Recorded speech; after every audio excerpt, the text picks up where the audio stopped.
começa assim a minha história com a música. Eu tinha um tio que trabalhava com uma sociedade de arrecadação de direitos autorais, que deve ser mais ou menos paralelo ao que é o ABC hoje em dia.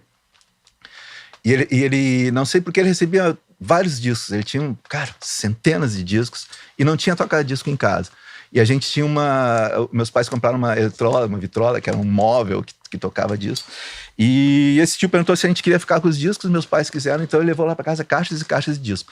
Mas era um lance muito fascinante, porque como era uma coisa, discos que ele ganhava por conta do emprego dele, era uma coleção completamente aleatória. Ninguém compraria aqueles discos e só aqueles discos, porque eram discos que ele ia ganhando, sei lá, pro trabalho dele. E eu ficava lá olhando aqueles discos fascinado com o objeto em si.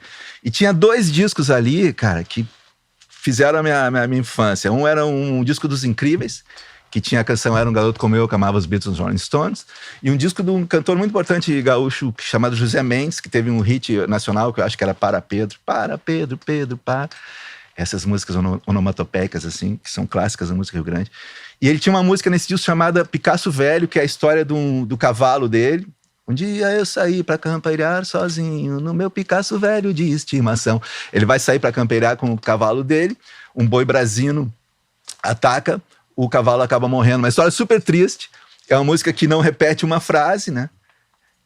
Que é o caso de Era um Garoto, que não, o refrão de Era um Garoto é onomatopeico, não repete nenhuma, é uma história. É verdade. E eu fico pensando, por que essas músicas não tem nada a ver, Jovem Guarda? Mas é porque eu acho que isso que me fascinou nelas, assim, como criança de 5 anos e tal. São 2 óperas em 3 minutos, né? Uma historinha, um soldado que sonha com Beatles, Rolling Stones e morre na realidade da guerra.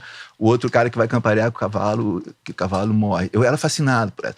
E eu não sabia nada. Eu me lembro que no aniversário da minha irmã, tinha um bolo que os bonequinhos eram os Beatles, né? Eu acho que devia ser uma coisa comum, assim. As velhinhas eram os Beatles e tal. E eu achava que eram os Incríveis, na verdade, porque eu ficava olhando a contracapa, aqueles caras com aquelas guitarras e aquelas botinhas, e eu não sabia ligar a eletrônica, então eu ficava esperando a minha mãe chegar à noite para ficar ouvindo, e ficava repetidamente ouvindo Era um Garoto, que começava com aquela rajada de metralhadora, e conta ela que eu chorava, e daí eu tirava disso para ouvir Picasso Velho. E por conta disso, todo mundo disse, pô, o guri é fascinado por música. A minha madrinha, tia Bambina, que odiava o próprio nome, porque é do lado italiano da família. Porque, qual o nome da sua mãe? Cacilda. Cacilda Nilza Minati. E Bach Minati do lado da minha mãe e Klafki Gessinger do lado do meu pai. É uma mistura que eu achava super comum, alemão com italiano, depois me dei conta que é só no sul, né? Só no sul. Aí a minha tia, o nome dela era Bambina, eu achava lindo, eu ainda acho, e ela odiava, porque isso não é nome, é uma descrição, é criança. Ela me deu um violão, e é uma foto que é bem famosa para quem me acompanha, tá na capa do Gessinger Trio, e de eu tocando violão, assim. 5, 6 anos e tentando tocar a música dos Incríveis. Mas aí a minha mãe até quis me fazer aula de música. Eu era muito tímido, não gostava. Eu fiquei com aquele violão em casa tentando aprender sozinho. Era tímido mesmo? Mesmo, cara. Até hoje eu tenho maior dificuldade de me relacionar assim com as pessoas, sabe? Mas não é aquela timidez que eu acho ruim, eu acho que é um traço do meu caráter, assim. Eu me lembro que uma vez a gente estourado aqui e me convidaram para ver um show de um artista muito famoso que eu gosto muito. E aí a minha produtora conhecia a produtora, ele disse, pô, vamos lá dar oi para ele. Ele disse, não quero.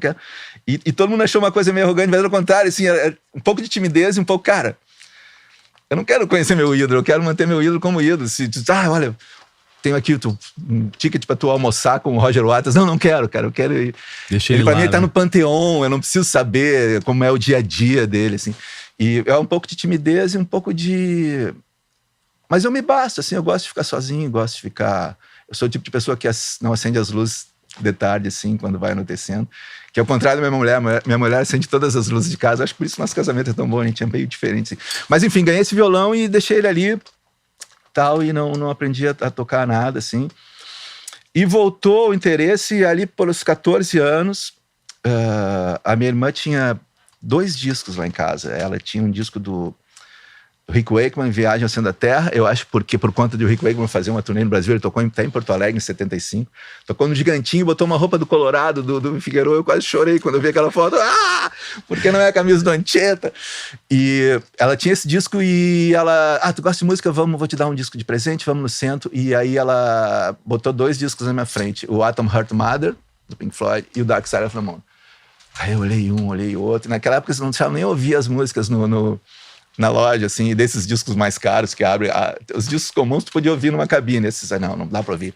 Eu olhei aquela vaca, achei meio, o que será que vem daí, né? E aí a gente comprou o disco do Dark Side, aí, putz, cara, aí abri o mundo, aí fiquei fascinado por música. Aos 14, eu... Quantas vezes você ouviu esse disco, você acha? Cara, até hoje, quase tantos quanto eu ouvi o Redux, mas até hoje eu uso o Redux e tem uma parte instrumental, numa daquelas vinhetas instrumentais, que o disco falhava. E demorou para aprender que se tu colasse uma moedinha em cima da agulha, ela fazia um peso ali. Então até hoje eu ouço aquela música e naquela parte assim, na minha cabeça, opa, como é que não falhou agora? Ah, bom, é porque agora é digital. É porque a relação da tua geração, da minha, com o fonograma, era de ouvir muito, né? Eu ouvi muito. E outra coisa, assim... Era um ritual, né, Humberto? E assim, cara, era uma doação, né? Uma doação. Tu dava 40 minutos da tua vida pro Emerson, pro Lake e pro Palmer. O que ninguém faz hoje em dia. E não acho que deva fazer também, entendeu, cara? Eu acho que o mundo tá em outra velocidade.